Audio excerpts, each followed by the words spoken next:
Guards مستعدی سے تیار کھڑے تھے۔ فرشتے کا ولیمہ تھا۔ تمام گھر والے اور خاندان کے کچھ عزیز و اقارب اپنے ساتھ ہی نکلنا تھا۔ حیدر خان نے بہت بڑے پیمانے پر ولیمے کا فنکشن ارینج کر رکھا تھا۔ رام ہور کو لیے گارڈز کے ہمراہ تھوڑی دیر پہلے نکل گیا تھا۔ اس وقت زنان خانے میں موجود امینہ خانم، پلوشہ، ان کے بھائی کی بیٹی اور چند عزیز و اقارب بھی موجود تھے۔ زنان خانے میں موجود ابرش کا انتظار کر رہا تھا جو ابھی تک کمرے سے نیچے نہیں آئی تھی۔ ابرش کبھی تک نیچے نہ آنا امینہ خانم کا پارا ہائی کر رہا تھا۔ انہوں نے اپنے پاس بیٹھی پلوشہ پر گہری نظر ڈالی جو گولڈن کلر کے لباس میں دمک رہی تھی۔ پیٹانی تھی تو سرخ و سفید رنگت ہونا لازمی تھا، مگر سرخ و سفید رنگت پر تیکے نقوش اس کی خوبصورتی بڑھا رہے تھے۔ کم عمر تھی اس لیے جوانی کا جوبن عروج پر تھا۔ سب سے بڑھ کر بہت ہی فرمانبردار اور سلیقے والی تھی۔ فرشتے کی شادی پر رہنے آئی تھی امینہ خانم کا ہر کام اپنے سر پر لیا ہوا تھا۔ ان کو دوائی دینے سے لے کر رات کو ان کے پاؤں دبانا سب پلوشہ ہنستے مسکراتے کرتی تھی۔ بی اے پاس تھی، کافی سلجھی تھی، بنا چہرے پر کوئی شکن لائے وہ ان کا ہر کام کر رہی تھی۔ وہ سمجھتی تھی وہ زران خان زادہ کی وجہ سے ان کا اتنا خیال رکھتی ہے، مگر ان کے لیے بہت زیادہ تقویت کا باعث تھی کہ پلوشہ ان کے بیٹے کی محبت میں یہ سب کر رہی ہے، کیونکہ وہ ہمیشہ سے یہی چاہتی تھی زران کی زندگی میں جو لڑکی آئے وہ زران کو سکون پہنچائے۔ باقی ساسوں کی طرح انہیں اپنی خدمت کروانے کا شوق نہیں تھا، وہ صرف زران کی خوشی، زران کا سکون چاہتی تھی۔ ابرش نے انہیں کافی مایوس کیا تھا۔ جب ان کا بیٹا ہی خوش نہ تھا، انہیں ابرش کہاں سے اچھی لگتی۔ پلوشہ کی آنکھوں میں زران کے لیے ان گنت جذبات دیکھتے امینہ خانم کو اب اپنے فیصلے کی حماقت کا احساس ہو رہا تھا۔ ان کے بھائی بھابھی کتنی مرتبہ پلوشہ اور زران کے نکاح یا منگنی کا کہہ چکے تھے۔ اگر وہ ان کی بات مان لیتی تو شاید ابرش کی طرف زران کبھی نہ بڑھتا۔ انہوں نے گہری سانس لے کر پلوشہ کو دیکھا جو نم نگاہوں سے زران کو دیکھ رہی تھی۔ زران کی سحر انگیز پرسنالٹی پلوشہ کی اوسان خطا کر رہی تھی۔ زران خان زادہ پر اپنی نظریں جمائے وہ سب کے درمیان بیٹھی بھول گئی تھی کہ اس کی آنکھوں سے امڑتے جذبے پوری طرح یہاں ہو رہے تھے۔ پلوشہ نے ٹھنڈی سانس بھرتے اپنی نم آنکھیں دوپٹے کے کارنر سے رگڑی۔ وہ جب سے یہاں آئی تھی زران نے اس کی طرف نگاہ اٹھا کر بھی نہیں دیکھا تھا۔ اس کے کتنے ہی کام کر رہی تھی، اس کے لیے چائے کافی وہی وقتاً فوقتاً مردانے میں پہنچا رہی تھی۔ اس کے کلف لگے سوٹ اس نے رات رات پر بیٹھ کر پریس کیے تھے۔ زران کو ہلکی سی شکن بھی کپڑوں پر گوارا نہ تھی۔ بھاری استری اس کے کپڑوں پر کرتے اس کی کلائیوں میں درد ہونا شروع ہو گیا تھا۔ رات جب تک وہ زنان خانے میں بیٹھا تھا اس کے بنا کہے وہ اس کے لیے کافی بنا کر لے آئی تھی جو اس نے شکریہ کے ساتھ اس سے لے لی تھی، مگر اسے بنا پیے ہی باہر چلا گیا تھا، جس کے بعد وہ کافی دیر تک روتی رہی تھی، بلکہ ساری رات ہی روتی رہی تھی۔ بچپن سے اسے پسند کرتی تھی، اس کی شادی کرنے کے بعد بھی اسے دل سے نکالنے کو تیار ہی نہ تھی، وہ نکلتا ہی نہ تھا دل سے۔ پلوشہ نے زران کو دیکھتے گہری سانس بھرتی۔ اگر یہ انسان اس کا مقدر ہوتا تو جہاں جہاں پاؤں رکھتا وہ اپنا دل رکھتی۔ ابرش اسے بہت ناشکری عورت لگی تھی جو زران خان زادہ کی قدر ہی نہ جان پائی تھی۔ پلوشہ نے آنکھ بھرتے زران کو دیکھ کر نظریں جھکائیں۔ زران نے اپنی رسٹ واچ پر بندھی گھڑی پر نظریں دوڑائی، سیڑھیوں پر نگاہ ڈالی۔ اب اس کے چہرے پر غصہ اور سنجیدگی کی گہری رمق چھائی تھی۔ اس نے درخشا کے ہاتھ پیغام پہنچایا تھا، وہ نیچے جلدی سے آئی۔ اس کی ایسی کون سی تیاری تھی جو ختم ہی نہیں ہو رہی تھی؟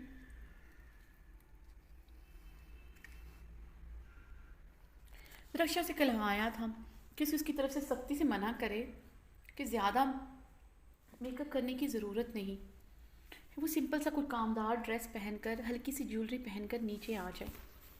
اس دن سے اتنا تیار دیکھ کر وہ بے چین ہو گیا تھا۔ اسے لے کر وہ ویسے بھی بہت پوزیسو تھا، وہ اپنے حسن کی نمائش عورتوں کے سامنے بھی کرے،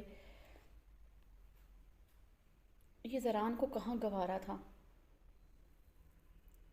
وہ اپنی ہلکی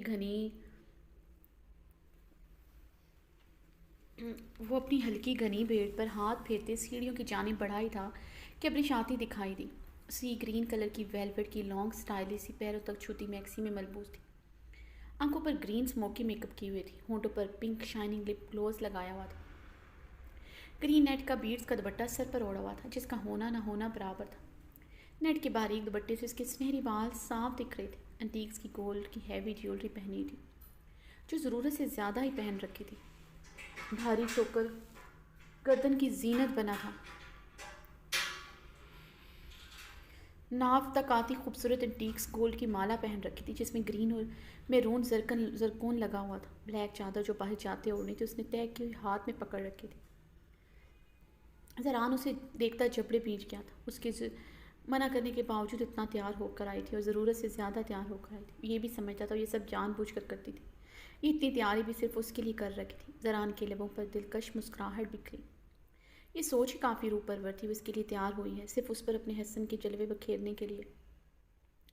اپنی سیڑھیوں سے اترتے ہوئے سامنے کھڑے زران کو دیکھ چکی تھی مگر اسے مکمل طور پر نظر انداز کیے سیڑھیوں سے اترنے لگی. زران اس کی بے نیازی والی ادا پر اسے غصے سے گھور کر رہ گیا تھا. کمرے میں اسے شارٹ نائٹیز پہننے سے فرصت نہ تھی اور باہر بھی وہ اپنے حسن کی بھرپور نمائش کرتے آئی تھی. مگر اس کی ادا پر دل گھائل بھی ہوا تھا. جس طرح وہ ایک سیڑھی نزاکت سے اتر رہی تھی چہرے پر اپنی خوبصورتی کا غرور بھی تھا جسے زران دیکھتا ہونٹوں پر 2 انگلیں رکھی اپنی مسکراہٹ چھپا گیا تھا. سر پر اوڑھے ہوئے دوپٹے کو پنس لگانا ضروری نہیں سمجھا تھا اس لیے وہ بار بار سر سے ڈھلک رہا تھا. ابریش اپنے دوپٹے کو سنبھالتے سیڑھیاں اتر رہی تھی. لانگ میکسی قدموں کے نیچے آئی تھی. ابریش بری طرح لڑکھڑائی. اس سے پہلے وہ گرتی زران ایک ہی جست میں اس تک پہنچتا تھا. کتنی سیڑھیاں وہ کٹھے پھلانگ گیا تھا. اپنی بیوقوف پلس حسینہ کو اپنی مضبوط باہوں میں مضبوطی سے تھاما. زران ابریش کو دیکھتے مبہوت سے ہوا تھا. دور سے جتنی حسین لگ رہی تھی نزدیک سے اس سے کہیں زیادہ حسین لگ رہی تھی. ابریش نے غصے سے زران کے ہاتھ چھٹکے اسے اور مضبوطی سے تھام کیا. ابریش کی آنکھوں میں غصے کی جگہ شرم و خفت کی سرخی نے لی تھی. سامنے ہی زنان خانے کے لاؤنج میں چند مہمان خواتین کے ساتھ امینہ خانم اور رزینہ خانم بھی برجمان تھی. امینہ خانم کے چہرے پر ناگواری کا تاثر صاف محسوس کیا جا سکتا تھا جسے ابریش نے بھی دور سے ہی محسوس کر لیا تھا. زران چھوڑو مجھے, ابریش نے گلابی پڑتے کہا. زران اسے کمر سے تھامے ہپاٹائز نگاہوں سے دیکھ رہا تھا. ابریش کے بولنے پر زران ہوش کی دنیا میں واپس آیا تھا. منع کیا تھا اتنا تیار ہو کر نیچے مت آنا. کیوں اتنا تیار ہوئی ہو؟ زران نے سنجیدگی سے پوچھا. نظریں ابریش کی خوبصورت نکوش پر جمی تھی. میرا دل کیا اتنا تیار ہونے کا, اس لیے تیار ہوئی, ابریش نے زران کی آنکھوں میں دیکھتے سپاٹ لہجے میں کہا. آنکھوں میں شدید خفگی کی جھلک تھی بلکہ شدید غصہ بھی تھا. ابریش کے سر سے دوپٹہ پھر سے پھسلا تھا. سنہری بال شفاف فارس سے ٹکرائے تھے. زران کا دل زور سے دھڑکا تھا. زران نے نرمی سے اس کے گال سے اس کی زلفیں ہٹائیں تو ابریش نے پھر سے اس کا ہاتھ جھٹکا تھا. زران اس کے چہرے کے برہم تاثرات کچھ پل دیکھتا رہا, پھر اس کی کلائی پکڑے اوپر کی جانب پڑا. زران کہاں لے کر جا رہے ہیں؟ ابریش اس کے سانس سیڑھیاں چڑھتے ہوئے دبے انداز میں بولی. زران بنا کوئی جواب دیے اسے لیے سیڑھیاں چڑھتا اپنے کمرے کی جانب پڑا. کمرے میں داخل ہوتے ہی زران دروازہ بند کرتے ابریش کو کلائی سے پکڑے ڈریسنگ روم میں داخل ہوا تھا. زران مجھے یہاں کیوں لائے؟ ابریش نے اپنی کلائی غصے سے چھڑائی تھی. بال باندھو اور دوپٹہ اچھی طرح سیٹ کرو. اتنی لانگ ڈریس پہنا ہے تم نے, اسے سنبھالو گی یا پھر اپنے دوپٹے کو ایسے ہی گرتی پڑتی رہو گی؟ اس لیے اپنا دوپٹہ پن سے اٹیچ کرو. زران نے ابریش کو دیکھتے سنجیدگی سے حکم دیا. I can't believe this. امریکہ سے پڑھ کر آئے ہو مگر سوچ وہی جاگیردانہ اور روایتی ہے. عورت کو 1000 پردے میں رکھنا ہے. خود کے لیے کوئی اصول کچھ معنی نہیں رکھتا. مگر حویلی کے مردوں کو شاید سب کچھ یہ زیب دیتا ہے, پھر چاہے وہ آدھی رات کو غیر عورتوں سے گفتگو ہی کرنا کیوں نہ. ابریش نے غصے سے ایک لفظ چھپایا تھا. زران اس کی فضول بے معنی باتوں پر اپنے لب بھینچ کر رہ گیا. اس کے چہرے پر پھیلی شدید سرخی کی حدت اسے حیران کر رہی تھی. اس نے ایسا کچھ نہیں کہا تھا جو ابریش تانبے کی مانند سرخ پڑ رہی تھی. آنکھوں سے شرارے پھوٹ رہے تھے. کیا کہنا چاہتی ہو؟ کھل کر کہو. زران ابریش کے قریب ہوا تھا. ابریش پیچھے کو ہوتی الماری کے ساتھ جا لگی. مجھے نہیں پتا, یہ تمہیں خود پتا ہونا چاہیے میں کیا کہہ رہی ہوں. ابریش نے ایک لفظ چھپایا تھا. وہ گہرے سانس لیتے اسے گو رہی تھی. مجھے واقعی میں نہیں پتا تم کیا کہہ رہی ہو. ابریش سیدھی طرح کہو جو بھی کہنا ہے, زران نے تحمل سے پوچھا.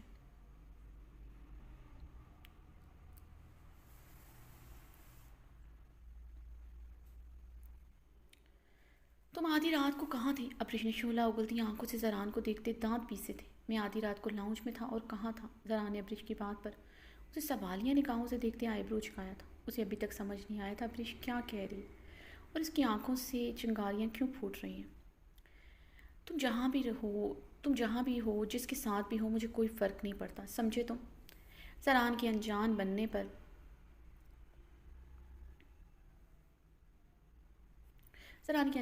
پر ابریش کا تن من سلکا تھا. اسے دونوں ہاتھوں سے پیچھے کو دھکیلتی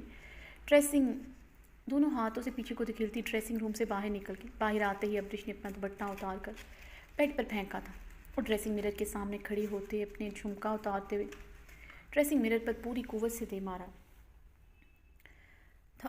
وہ کل رات سے بڑبڑ چل رہی تھی اور زران کل رات کے بعد آج کمرے میں آیا تھا. اس کا بس نہیں چل رہا تھا. زران کو آگ لگا دے، کل رات سے وہ اس آگ میں چل رہی تھی۔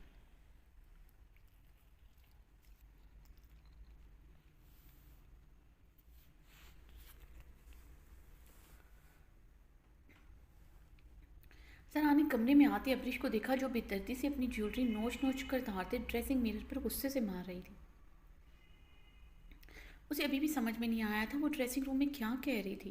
اس کا یہ فضول سا ایٹیٹیوڈ زران کے دماغ کی بھڑکتی رگیں گرم کر رہا تھا۔ یہ کیا جاہلانہ پن ہے ابریش، نیچے سب انتظار کر رہے ہو، تم جیولری اتار رہی ہو۔ زران نے ابریش کو قہر بار نگاہوں سے گھورتے ہوئے کہا۔ وہ بغیر دوپٹے کے کھڑی تھی، اپنی تمام جیولری اتار چکی تھی، اب گلے میں صرف ناف تک مالا ہار پہن رکھا۔ مجھے نہیں جانا کہیں بھی تمہارے ساتھ، ابریش بلند آواز میں چیخی۔ ابریش اپنی آواز آہستہ رکھو ورنہ مجھ سے برا کوئی نہیں ہوگا۔ زران نے انگل شہادت کی انگلی اٹھائے اسے وان کیا۔ تم سے برا ہے بھی کوئی نہیں مسٹر خانزادہ، ساری پابندیاں میرے لیے ہیں، تم کچھ بھی کرو تمہیں کوئی پوچھنے والا بھی نہیں ہے، ابریش نے ابھی بھی چیختے ہوئے کہا تھا۔ کیا کیا ہے میں نے مجھے بھی پتہ چلے، جو بھی کہنا ہے کھل کر کہو۔ زران نے اسے بازو سے جکڑے خود کے قریب کیا، اس کی کشادہ سینے سے آ ٹکرائی تھی۔ ابریش نے غصے سے اسے دونوں ہاتھوں سے پوری قوت سے خود سے دور دھکیلا۔ زران لمب پیچھے اس کے تیش و اشتعال سے سرخ پڑتے چہرے کو دیکھ رہا تھا۔ تم کل رات کہاں تھے؟ ابریش نے زران کو گھورتے ہوئے پوچھا۔ اس کے ایک ہی سوال پر وہ جھنجھلا کر رہ گیا تھا۔ میں ڈیرے پر تھا، زران نے لب بھیجے کہا۔ ابریش کا تفتیشی انداز مشکل سے ہی برداشت کر رہا تھا۔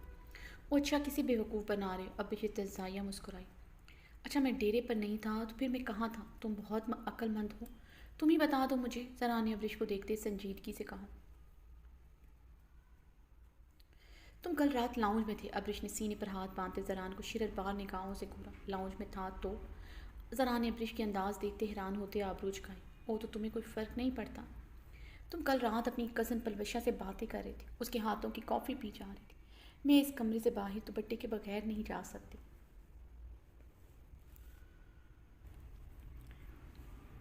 جب تک تم مجھے ٹینٹ نہ اڑا لو تمہیں چین نہیں آتا، میری ذرا سی تیاری برداشت نہیں ہوتی، ابریش نے خود کی طرف اشارہ کرتے کہا۔ مجھے اتنا تیار ہو کر عورتوں کے درمیان رہنا تھا، پھر بھی تمہیں یہ سب پسند نہیں ہے، مگر اپنی آدھی رات کو اپنی کزن کے ساتھ ہاتھوں کی کافی پینا، اس کے ساتھ تنہا لاؤنج میں پایا جانا تمہارے لیے کوئی بڑی بات نہیں ہے۔ That's great mister Khanzada. اپنی شب کی باہر تجزیہ ہنسی تھی۔ تمہیں میری کزن کے ساتھ کافی پینا ناپسند آیا ہے، یا پھر میں تمہیں اس کمرے سے باہر بے پردہ بے حیا بن کر نہیں جانے دیتا؟ زران نے اس کے جلن زدہ چہرے کو دیکھتے محظوظ ہوتے استفہامیہ لہجے میں پوچھا۔ مجھے صرف یہ بات پسند نہیں ہے یہاں پاکستان میں بلکہ دنیا کی ہر جگہ پر، جو چیز مرد کے لیے جائز ہے عورت کے لیے ناجائز کیوں ہوتی ہے؟ اگر ایسے میں کسی کے ساتھ آدھی رات کو کافی پیتی تو تم یقیناً مجھے گولی سے مار دیتے، ابریش نے طنزیہ کہا۔ اپنی بات کی تصحیح کر لو، ایک گولی نہیں بلکہ کئی گولیاں میں تمہارے سینے میں اتار دیتا۔ زران نے اسے کمر سے تھامے خود کے قریب کیا تھا۔ تم پلوشا کے ساتھ رات کیا کر رہے تھے؟ ابریش نے بھیگے لہجے میں روحان سے ہوتے پوچھا۔ تمہیں کیا لگتا ہے میں کیا کر رہا تھا؟ زران نے نرمی سے اس کی گلابی لبوں پر انگوٹھا پھیرا۔ اس کا تفتیشی انداز برا لگا تھا، اس کا چیخنا چلانا غصے میں مبتلا کر گیا تھا، مگر اس کے چہرے پر شدید قسم کی جلن دیکھتا وہ نرم پڑ گیا تھا۔ یہ جلن تڑپ اس کی محبت ہی تو تھی، اس کا محبت کرنے کا ہر انداز گوارا تھا، پھر چاہے وہ اسے قتل ہی کیوں نہ کر ڈالے۔ تمہارا اس کے ساتھ افیئر چل رہا ہے نا؟ ابریش کی بات پر زران نے بے یقینی سے اسے دیکھا۔ ابریش بولنے سے پہلے سوچ سمجھ لیا کرو، پلوشا میرے ماموں کی بیٹی ہے، زران نے اس بار سختی سے کہا۔ اس کی غلط فہمی دور کرنا لازم تھا۔ تم یہ بھی کہہ سکتے تھے وہ تمہاری بہنوں جیسی ہے، مگر تم نے نہیں کہا۔ جانتے ہو تم دوسری شادی کرنا چاہتے ہو، تمہاری مورے بھی یہی چاہتی ہیں۔ ابریش کی آواز شدت سے بھیگ اٹھی۔ ابریش مورے ایسا چاہتی ہیں مگر میں ایسا نہیں چاہتا، زران نے اس کا تڑپنا محسوس کرتے نرمی سے کہا۔ جھوٹ، سب جھوٹ مسٹر خانزادہ، جھوٹ۔ تم مجھے سزا دینا چاہتے ہو، ساری زندگی مجھے اپنی بیوی بنا کر رکھو اور دوسری شادی کرو گے، تم اپنی ضرورت پوری کرو گے، اپنی راتیں رنگین کرو گے اپنی دوسری بیوی کے ساتھ، اور مجھے اس حویلی میں قید کرو گے۔ تم خان ایسے ہی ہوتے ہو، سنگ دل اور ظالم، وحشی اور جٹ گوار۔ امریکہ سے پڑھ لکھ کر آنے سے بھی کچھ نہیں بدلا، تمہاری اور اس حویلی کے مردوں کی مینٹلٹی ایک جاہل انسان سے بھی بدتر ہے، سکھ اور جاہل ہو تم سب مرد۔ اس حویلی کے تمام مرد تو اس گاؤں کے جاہل مردوں سے بھی بدگوار ہے۔ تم اپنی زبان کو لگام دو، خبردار تم نے ایک لفظ اور بھی کہا۔ زران تیش و علم میں دھاڑا۔ ابرش کی چلتی زبان اس کی دھاڑ پر رکی تھی۔ اس نے گہرے سانس لیتے اپنے آنسو بے دردی سے صاف کیے تھے۔ تم مجھے یوں چیخ چلا کر خاموش نہیں کروا سکتے، تم سب جاہل ہو۔ ابرش اپنی بات پر قائم رہتے روحان سے ہوتی بولی۔ زران کو غصے سے سرخ پڑتا چہرہ دیکھا، اس کی ٹون نیچی ہوئی تھی مگر وہ ابھی تک اپنی ہٹ درمی پر قائم تھی۔ اس حویلی کے مرد گنوار ہوتے تو زہلی پھپھو کے خفیہ نکاح کا پتہ چلنے پر انہیں گولیوں سے بھون ڈالتے، نہ کہ ان کا نکاح اس حویلی سے کر کے انہیں عزت و تکریم سے رخصت کرتے۔ زران نے ابرش کے قریب ہوتے سنجیدگی سے کہا۔ شدید غصہ ابرش پر آیا تھا مگر اس کی آنکھوں میں آنسو دیکھ کر اپنے اشتعال پر کنٹرول کر گیا تھا۔ کیا فائدہ ان کا نکاح کرنے کا جب پرسوں ان کو پوچھا تک نہیں کس طرح کی زندگی گزاری ہم نے امریکہ میں، تم کبھی نہیں سمجھ سکتے۔ ابرش کی آنکھوں سے آنسو ٹوٹ کر رخ پر برسے۔ جو زہلی پھپھو نے کیا اس کی سزا انہوں نے ہی کاٹی تھی، اس میں کوئی حصے دار نہیں بن سکتا تھا۔ جب مان یقین ٹوٹتا ہے تو انسان ٹوٹ جاتا ہے، دلوں پر لگے زخم ایسے نہیں مدمل ہوتے۔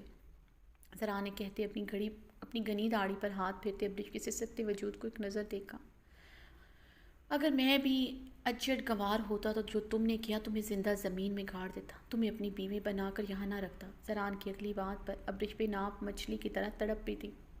تم ہر بار میری یوں بےعزتی نہیں کر سکتے، مجھے یوں باتیں نہیں سنا سکتے۔ مجرم میں نہیں تم بھی تھے، تمہیں اب بھی میرے گناہ یاد آتے ہیں۔ تم جو میرے ساتھ کرے اس کا کیا؟ تم اجڑ گنوار و حویلی کا ہر مرد ہے جنہوں نے میرا نکاح تم جیسے پتھر انسان سے کروا دیا۔ سمیع اللہ خان، درید خان، اربد خان، تم سب ظالم جابر گنوار ہو۔ ابرش آگے بڑھتے زران کا گریبان تھامتے زیانی چیخیں۔ زران ابرش کی بات پر اپنی مٹھیاں بھیج گیا تھا۔ وہ جتنی نرمی برت رہا تھا وہ اتنا سر پر چڑھی تھی۔ کیا کر رہا ہوں تمہارے ساتھ؟ تمہیں مارتا ہوں، تمہاری گھر والوں کے سامنے بےعزتی کرتا ہوں، یا پھر تمہارے ساتھ زبردستی کرتا ہوں؟ زران نے اپنا گریبان جھٹکے سے چھڑوایا۔ تم نے مجھے ایک فرنیچر کی طرح یہاں پر رکھا ہوا ہے، جیسے نئے فرنیچر کو کمرے کی زینت بنا کر رکھا جاتا ہے۔ بس یہی مقام ہے میرا تمہاری زندگی میں۔ ابرش ہنسیانی چیخی تھی۔ یہی مقام رہے گا تمہارا؟ زران اس کے چیخنے پر بری طرح مشتعل ہوا۔ میں زران خان زادہ ہوں جسے اپنے سامنے جھکانا آسان نہیں ہے۔ یہ جو تم بند سور کر مجھے زیر کرنا چاہتی ہو، بھول جاؤ میں تمہارے قریب آؤں گا۔ زران کے طنز پر ابرش خجالت سے سرخ پڑی۔ میں تمہارے لیے بنتی سورتی نہیں سمجھے تمہارا میری زندگی میں کوئی مقام نہیں ہے۔ اس کمرے میں ویسے ہی رہوں گی جیسے میں رہتی ہوں۔ تمہیں پرابلم ہے، تم کمرے میں مت آیا کرو۔ اپنی موری کی بات سنتے اپنی کزن پلوشہ سے شادی کر لو، کیونکہ تم اپنی جاہل گنوار کزن کو ہی ڈیزرو کرتے ہو۔ ابرش توہین و خجالت کے احساس سے بڑھ جھلتے بولے۔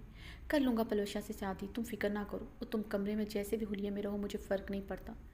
تم کچھ بھی کر لو مجھے بہکا نہیں سکتی، یہ تمہیں اندازہ ہو گیا ہوگا۔ You are nothing to me. زران استہزائیاں بولا۔ تم بھی میرے لیے کوئی معنی نہیں رکھتے۔ تم ایک چھوٹ 4 شادیاں کرو، آئی ڈونٹ کیئر، میرے قریب بھی مت آنا، کبھی اتنا بھی نہیں۔ ابرش نے اپنے اور اس کے درمیان فاصلے کا تعین کرتے شبنمی لہجے میں کہا۔ زران اس کی بات پر اسے کمر سے تھامے خود کے قریب کرتے اس کے لبوں کو سختی سے اپنی گرفت میں لے گیا۔ ایک ہاتھ سے اس کی کمر جکڑے، دوسرے ہاتھ سے اس کے بالوں کو بے دردی سے جکڑے اس کے گلابی لبوں کو اپنی شدت کا نشانہ بنائے ہوئے تھا۔ ابرش نے مچلتے ہوئے اپنے ہاتھوں سے اس کے سینے پر مکے برسائے تھے۔ زران یوں ہی اس کے لبوں سے لپٹے ہوئے اس کی کلائیاں اپنی مضبوط ہاتھ سے جکڑے اس کی کمر پر لاک کرتے اس نے اپنے لبوں کی سخت گرفت میں لیتے اس کی سانسیں قطرہ قطرہ انہیل کرنے لگا۔ ابرش اس کی بے رحم گرفت میں ساکت سی ہوئی تھی۔ زران اسے ایک جھٹکے سے چھوڑتے بے دردی سے بیڈ پر دھکا دیا۔ ابرش اوندے منہ گرتے زار و قطار رونے لگی۔ اس کے ہچکولے لیتے بدن کو زران نے قہر بہا نگاہوں سے گھورا تھا۔ ورسٹ کس آف مائی لائف، زران اپنے بھیگے ہونٹ رگڑتے بولا تو بیڈ پر گری۔ ابرش غصے سے سکتے اپنی مٹھیاں بھیج گئی تھی۔ تمہیں میرے کزن کے ساتھ ایک کافی پینا پسند نہیں آیا، سوچو میں نے کیسے برداشت کیا ہوگا۔ زران بیڈ پر اس کی کمر پر جھکتے اس کے کان میں پھنکارا تھا۔ آئی ہیٹ یو، ابرش ہوندے منہ لیٹے چیخی۔ می ٹو مائی لیڈی لو، زران نے اسے سیدھا کرتے اس کی سرخ کنداری لبوں پر پھونک ماری۔ اب سے میں اپنے کمرے میں سوؤں گا تمہارے ساتھ اس بیڈ پر، ہوپ تم خود کو کور کر کے رکھو۔ زران ابرش کی آنکھوں میں دیکھتے استہزائیاں بولا۔ اگر نہیں بھی کر کے رکھو گی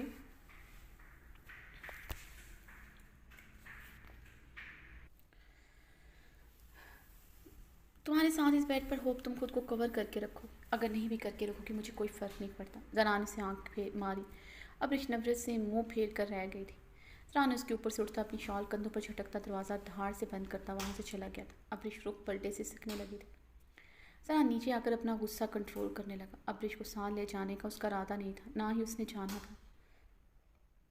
زران کا چہرہ ابھی بھی غصے سے سرخ تھا۔ اس نے کل رات سے پلوشہ کا دل رکھنے کی خاطر اس سے کافی لی تھی،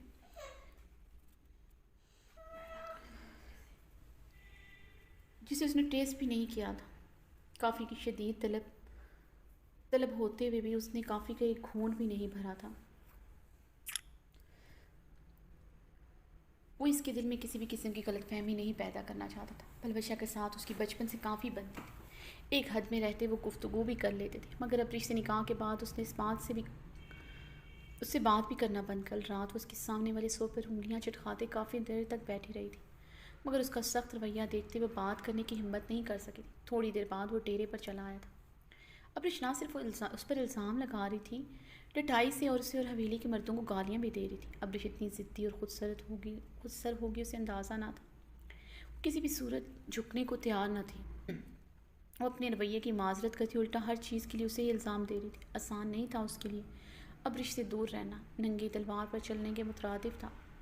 اسفندیار خان کے سامنے یا جانا یا پھر برادری کے مردوں سے آنکھیں ملا کر بات کرنا بھی اس کے لیے آسان نہیں تھا۔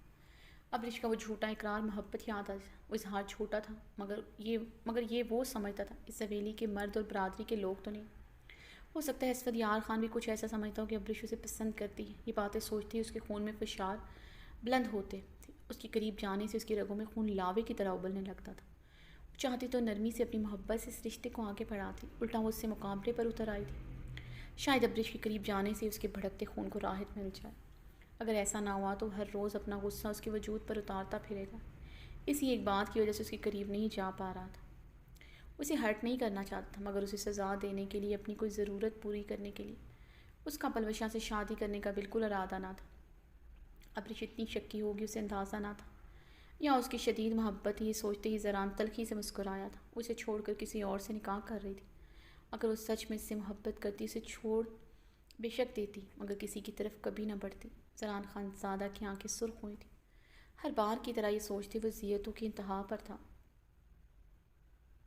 زران ابیر کو دیکھتا اپنے اشتعال پر قابو پاتے اس کی طرف بڑھا، اپنے چہرے کے تاثرات پر قابو پایا تھا۔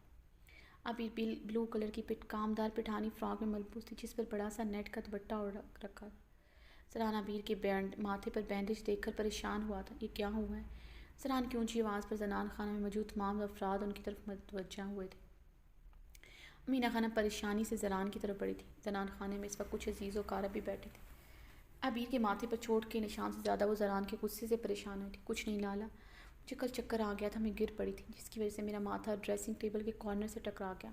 ابیر نے زران کی آنکھوں میں دیکھتے مسکراتے ہوئے کہا، ایسے کیسے چکر آ گیا تمہیں؟ زران نے اس کی ماتھے کی بینڈیج پر نرمی سے انگلیاں پھیرتے نرمی سے استفسار کیا۔ کل فرشتے کی رخصتی پر مجھے کھانا کھانے کا ٹائم نہیں ملا، تو اس وجہ سے رات چکر آ گیا تھا، ابیر نے مضبوط لہجے میں کہا۔ خیال رکھا کرو ابیر اپنا تم۔ زران نے پریشانی سے کہتے ابیر کے بینڈیج لگے ماتھے پر نرمی سے اپنے لب رکھے تو ابیر کی آنکھیں نم ہوئی تھیں۔ چلے مورے، اسفندیار خان اسی اثنا میں زنان خانے میں داخل ہوتے بولا۔ اسفند کا لہجہ سخت تھا، شعلہ بار نگاہوں کا ارتکاز زران خان زادہ پر تھا، جو اس کی بیوی کو اپنے بازو کے حلقے میں لیا ہوا تھا۔ سخت ناپسند تھا اسے زران کا ابیر کا بچوں کی طرح لاڈ اٹھانا۔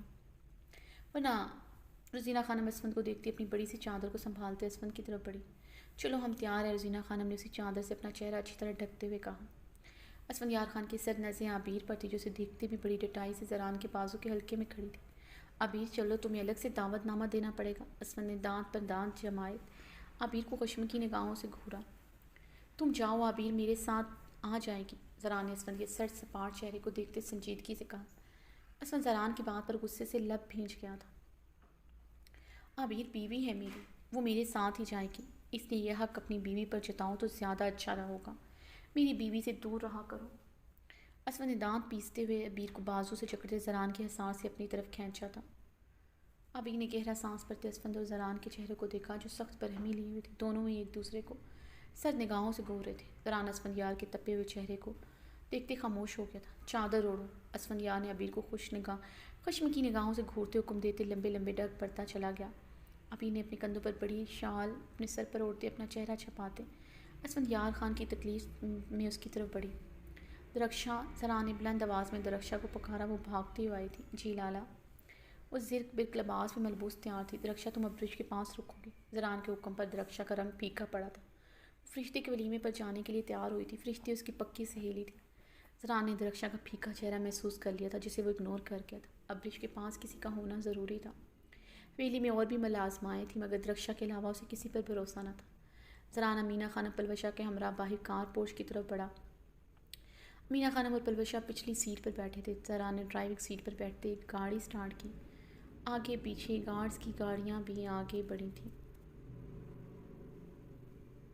السلام علیکم مورے۔ زرمش رقیہ خانم کو دیکھتے ہی ان کی طرف بڑھی۔ رقیہ خانم نے زرمش کو دیکھتے ہی بے رخی سے منہ پھیر لیا۔ مورے ایسے بھی کیا غلطی ہو گئی مجھ سے کہ میرے بغیر ہی آپ لوگ میری بھابھی بھی لے آئے؟ زرمش بھرائی ہوئی آواز میں بولی۔ ہم نے آج بھی تم کو نہیں بلایا، تم کیوں آیا ہے یہاں پر؟ رقیہ خانم سپاٹ لہجے میں بولی۔ مورے آپ اتنی سخت کیوں ہیں؟ جب سے میری رخصتی ہوئی ہے آپ سب کو دیکھنے کو ترس گئی۔ بابا اور آپ نے میرا یہاں داخلہ بند کر دیا ہے۔ کل میرے لالا کی بارات تھی، آپ لوگ میرے بغیر چلے گئے۔ میں نے کتنا انتظار کیا، آپ اور بابا نے مجھے ایک فون تک نہیں کیا، مگر کسی نے نہیں کیا۔ حیدر لالا بھی مجھے ایک کال نہیں کی۔ زرمش اشکیوں کے درمیان بولے۔ حیدر کو ہم نے منع کیا تھا تمہیں فون نہ کرے جب ہم نے تمہیں کیا۔ رقیہ خانم نے گرجدار آواز میں کہا۔ خالہ آہستہ بولے، گھر مہمانوں سے بھرا پڑا ہے۔ اوس گل نے رقیہ خانم کے بازو پر آہستگی سے ہاتھ رکھتے نرمی سے انہیں سمجھایا۔ وہ لوگ اس وقت حویلی کی ایک طرف سٹائلش سے سٹنگ ایریا میں موجود تھے۔ اوس گل اسے بولو یہاں سے چلی جائے، ہم اس کا شکل نہیں دیکھنا چاہتا۔ اس نے ہمارا منع کرنے کے باوجود اس نے ساحر خان کے ساتھ رخصتی کروایا۔ اس ساحر جس نے پورا برادری کے سامنے اسے رخصت کروانے سے منع کیا تھا، اسی برادری کے سامنے اس نے ہمارا اپنے بھائی بابا کے خلاف جا کر ہی رخصتی کروائے۔ کیا عزت رہ گیا ہمارا برادری میں؟ رقیہ خانم بھڑک اٹھی تھی۔ زرمش کی آنکھوں سے سیلاب کا ریلا جاری ہوا تھا۔ وہ اپنی بھیگی آنکھیں اپنے دوپٹے سے رگڑتے سسک اٹھی تھی۔ رقیہ خانم زرمش پر قہر بھری نگاہ ڈالتی چلی گئی تھی۔ اوس گل زرمش پر ترہم بھری نگاہ ڈالتی رقیہ خانم کے پیچھے گئی تھی۔ زرمش صوفے پر بیٹھی زوروں قطار رو رہی تھی کہ حیدر خان سٹنگ ایریا کا دروازہ کھولتے اندر داخل ہوا۔ لالا، زرمش صوفے سے اٹھتی حیدر خان کے مضبوط باہوں میں سما گئی۔ زرمش میرا بچہ، خاموش ہو جاؤ۔ حیدر خان زرمش کے رونے پر تڑپ اٹھا۔ لالا، مورے سگی مورے ہیں میری، مگر ان کا دل اتنا سخت کیوں ہے؟ اگر وہ مجھے معاف کر دیں تو بابا بھی مجھے معاف کر دیں گے۔ زرمش حیدر خان کے سینے میں سماتے ہوئے بے تحاشا روتے ہوئے بولی۔ زرمش تم جا سکتی ہو، مورے کو اور اوپر سے سختی کا دکھاوا کرتی ہے، ورنہ وہ تم سے بہت پیار کرتی ہے۔ حیدر خان نے نرمی سے زرمش کے سر پر لب رکھے تھے۔ مجھے مورے سے ہی نہیں، آپ سے بھی گلہ ہے۔ آپ نے میرے بغیر صحرا کیسے باندھا، میرے بغیر کیسے بھابھی لے آئے؟ زرمش نے حیدر خان کے سینے سے سر اٹھاتے آنسو بھری آنکھوں سے شکوہ کیا۔ زرمش میں ایسا نہیں چاہتا تھا، مگر مورے اور بابا کی طرح میں بھی تم سے بہت خفا تھا۔ تمہیں یہ برادری کے سامنے ساحر کے ساتھ رخصتی کی حامی نہیں بڑھنی چاہیے تھی۔ وہ تمہیں ٹھکرا کر کسی اور سے منگنی کر چکا تھا، تمہیں اپنانے کو تیار نہ تھا۔ تم بابا اور ہمارا فیصلہ رد کر کے چچا کے ساتھ چلی گئی۔ حیدر خان نے نرمی سے بولتے اس کی غلطی کا احساس کروایا۔ لیکن لالا، ساری ناراضگی مجھ سے ہی کیوں؟ ساحر خان سے تو آپ آج بھی محبت کرتے ہیں۔ زرمش خان نے معصومیت سے شکوہ کیا۔ زرمش، اس سب کا کیا قصور؟ تم اس کے نکاح میں تھی، اسے خبر ہی نہ تھی۔ اس کو جب پتا چلا کہ تم اس کے نکاح میں ہو تب اس کا دل کسی اور کا غلام ہو چکا تھا۔ اس نے وہی کیا جو اس کے دل نے کہا۔ لیکن اس سب کے لیے میں اس سے بہت لڑا تھا، مگر جب بھی مجھے پتا چلا وہ لڑکی اس کی زندگی میں نہیں رہی، میں اسے اتنے درد میں نہیں دیکھ سکتا تھا۔ چھوٹے بھائی کی طرح ہے وہ میرے لیے۔ تم جانتی ہو اس نے آج تک میرے علاوہ کسی کو دوست نہیں بنایا۔ اب تم ہی بتاؤ کیسے اس کے بغیر شادی کرتا؟ حیدر نے نرمی سے استغفار کیا، پھر تمہاری خاطر بھی اس کو معاف کر دیا۔ اگر ساحر نے یہ رنج شدت اختیار کرتی تو وہ تمہارے لیے نقصان دہ ہوتی۔ اب وہ میرے منہ کی خاطر تمہارا خیال رکھے گا، حیدر خان نے سنجیدگی سے کہا تو زرمش نے اپنے آنسو گرتے استبات میں سے ہلائے۔ مجھے بھابھی سے نہیں ملائیں گے۔ زرمش نے آنسو صاف کرتے ہوئے اپنے کمرے میں ہے، تم جا کر مل لو۔ میں بردانے میں جا رہا ہوں، مجھے اوس گل نے فون پر بتایا تھا تم آئی ہوئی ہو۔ مورے نے تمہیں بہت ڈانٹا ہے، اس لیے میں یہاں چلا آیا۔ زنان خانے میں بہت سی عورتیں تھی، اب میرا اندر جانا مناسب نہیں ہے۔ حیدر نے پیار سے زرمش کے سر پر ہاتھ رکھا تھا اور وہاں سے چلا گیا۔ فرشتے ٹی پنک کلر کی لانگ سٹائلش میکسی میں ملبوس غضب ڈھا رہی تھی۔ ٹوٹ کر روپ آیا تھا اس پر جو دیکھتا مہوت ہو جاتا۔ زنان خانے میں موجود صوفے پر نظریں جھکائے گھبرائی سی بیٹھی تھی۔ جو بھی فرشتے کو دیکھتا رقیہ خانم سے فرشتے کی خوبصورتی اور معصومیت کی تعریف ضرور کرتا۔ فرشتے کا معصوم تر چہرہ کوسو قضا کے رنگ بکھیر رہا تھا جس میں حیدر کی محبت کے رنگ صاف نظر آ رہے تھے۔ امینہ خانم فرشتے کی وارثت کی جا رہی تھی۔ اسے خوش دیکھ کر وہ بہت پرسکون تھی، مگر رقیہ خانم کا سنجیدہ چہرہ ان کے دل ہلائے جا رہا تھا۔ فرشتے رقیہ خانم کی وجہ سے ہی گھبرائی ہوئی تھی۔ رقیہ خانم کا گھر میں بہت روب دبدبا تھا، یہ فرشتے نے محسوس کر لیا تھا۔ فرشتے کا دمکتا روب دیکھ کر رقیہ خانم مزید فرشتے سے سنجیدگی برت رہی تھی۔ یقیناً ان کا بیٹا ایک ہی رات میں فرشتے کا مزید اسیر ہو گیا تھا۔ یہ ان سے برداشت نہیں ہو رہا تھا۔ فرشتے کا روپ ایسا تھا جیسے اس کی پہلی شادی کی صبح ہو۔ وہ اتنی معصوم، اتنی نکھری لگ رہی تھی۔ رقیہ خانم کو صرف فرشتے کا بانج روپ دکھائی دے رہا تھا۔ نہ چاہتے ہوئے بھی ان کا رویہ فرشتے کے ساتھ سب کے سامنے بھی خشک اور کھردرا تھا۔ جب مہمان خواتین صاف محسوس کر رہی تھی، امینہ خانم نے گہرے سانس بھر کر رہ گئی۔ اپنے فرشتے پر پیسے وار کر اس کے ماتھے پر اپنے لب رکھ کر اسے ڈھیروں دعائیں دی تھی۔ امینہ خانم کی آنکھوں میں ڈھیروں آنسو تھے۔ پہلی مرتبہ فرشتے کے چہرے پر خوشی کے رنگ دیکھے تھے۔ وہ دل میں ڈھیروں دعائیں مانگ رہی تھی اور کافی دیر سے ایک صوفے پر بیٹھی سب مہمان خواتین کو دیکھ رہی تھی۔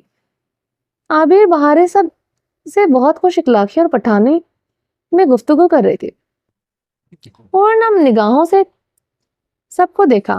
ہمیشہ کی طرح اسے اپنے آپ میں مسفٹ لگا۔ کیا تھا اس کا یہاں؟ نہ لباس، نہ زبان، نہ رشتے۔ ایک شوہر تک اس کا نہ تھا۔ جس کی صرف ضرورت وہ صرف تھی، شاید اس کی ضد تھی جسے وہ اپنی عزت کہتا تھا۔ اسے سزا دینے کے لیے وہ اسے ہمیشہ اپنے نکاح میں رکھنا چاہتا تھا اور خاموشی سے وہاں سے اٹھتی زنان خانے کے لاؤنج سے نکل آئی تھی۔ حویلی بہت بڑی اور شاندار تھی اور قدرے خاموش اور پرسکون جگہ پر آئی تھی۔ یہ زنان خانے والا حصہ اوپن ایریا تھا جہاں بڑی سی ریکنگ لگی ہوئی تھی جس کے نیچے ایک ڈھلوان تھی جہاں سے بہتا دریا صاف نظر آ رہا تھا۔ سرسبز پہاڑ، بہتا دریا، ہڈیوں کو چیرتی یک ٹھنڈی ہوا۔ انہوں نے اپنی گرم پشمانہ شال اچھی طرح خود پر لپیٹی۔ ہمیشہ سے اسے ناردان ایریا بہت پسند ہے۔ لندن امریکہ سے زیادہ اسے پاکستان میں رہنا بہت پسند تھا، مگر اب یہ خوبصورت علاقہ اس کے لیے قبر بن گیا تھا۔ حویلی سے باہر اس نے برآمدے میں بھی کبھی قدم نہیں رکھا تھا۔ ارحام نے شروع دن سے ہی اس سے سختی سے منع کیا تھا، وہ کھلے آسمان کے نیچے کبھی قدم نہیں رکھے گی، اور اس نے 4 ماہ میں کبھی قدم بھی باہر نہیں رکھا تھا۔ کمرے کے ٹیرس پر بھی کبھی کھڑی نہیں ہوئی تھی۔ وہ کھلی ہوا میں گہرے سانس لے رہی تھی کہ کسی کی آواز کے سماعتوں سے ٹکرائی۔ آپ یہاں مت کھڑی ہو، ادھر مردوں کی گزر گاہ ہے، شادی والا گھر ہے، بہت مرد ہیں یہاں، کسی کی نظر پڑ گئی تو اچھا نہیں لگے گا۔ یہ آواز سن کر وہ پلٹی تھی۔ زرمش کو جو حویلی کی دیواریں خود پر گرتی محسوس ہوئے۔ حور، زرمش کے کپکپاتے لبوں نے جنبش کی۔ حور نم زدہ نگاہوں سے زرمش کو دیکھتے آنکھیں میچ گئی۔ کیا کچھ نہیں یاد آیا تھا ساحر کو اس دن دیکھنے کے بعد؟ وہ کیوں بھول گئی تھی کہ زرمش سے اس کا سامنا نہیں ہوگا؟ وہ اپنی زندگی میں کچھ لوگوں سے کبھی نہیں ملنا چاہتی تھی، جس میں زرمش ساحر خان زیادہ بھی شامل تھے۔ تم یہاں پر کیسے؟ زرمش نے ڈبڈبائی آنکھوں سے کپکپاتے لبوں سے پوچھا۔ اتنا حیران کیوں ہو رہی ہو زرمش؟ مجھے زندہ دیکھ کر خوشی نہیں ہوئی؟ اپنی بیسٹ فرینڈ کو دیکھ کر تمہیں خوشی نہیں ہوئی؟ اور زخمی سے لہجے میں بولتے تلخی سے مسکرائی۔ ماما، میں ایسا کیوں چاہوں گی؟ تم ٹھیک ہو، مجھے خوشی ہوئی ہے، زرمش نے نظریں جھکاتے ہوئے کہا۔ اگر تم مجھے دیکھ کر خوش ہوتی تو تمہارا چہرہ مجھے دیکھ کر فک نہ پڑتا، تم نظریں نہ جھکاتی۔ حور نے تنزیہ کہا۔ تمہاری نظریں صرف میرے سامنے ہی جھکی ہیں یا پھر ضمیر کی عدالت میں بھی تم شرمندہ ہو؟ حور نے بھیگے لہجے میں سوال کیا۔ میں نے تمہارے ساتھ کچھ ایسا نہیں کیا کہ میں شرمندہ ہوں، زرمش نے حور کی آنکھوں میں دیکھتے اب کی بار سپاٹ لہجے میں کہا۔ مجھے اس رات تمہاری مدد کی ضرورت تھی زرمش۔ جانتی ہو خدا کے بعد میں نے اپنے دوست کو مدد کرنے کے لیے پکارا تھا، مگر تم نے میرا فون کاٹ دیا۔ حور کی آنکھیں شدت غم سے بھیگ اٹھی تھی۔ اس اندھیری برسی بارش میں میرے ساتھ کوئی نہیں تھا، میرا باپ، نہ ساحر خانزادہ اور نہ تم۔ یہ 3 رشتے ہی تو تھے میرے پاس، مگر سب نے میرا ساتھ چھوڑ دیا۔ تم نے ایسا کیوں کیا زرمش؟ حویلی ہور نے بھیگے لہجے میں سوال کیا۔ ماما میرے فون کی بیٹری آف ہو گئی تھی، زرمش کو کپاتے لبوں سے بولتے نظریں چکا گئی تھی۔ ہور کی درد بھری آنکھوں میں دیکھنا بہت مشکل تھا۔ پتا ہے میں تمہیں فون کرنے کے بعد کتنی دیر ایک شٹر کے نیچے کھڑی تمہاری مدد کا انتظار کرتی رہی، مگر تم نے نہ کرنی تھی اور نہ تمہاری مدد آئی۔ ہور کی آواز شدت غم سے پھٹ پڑی۔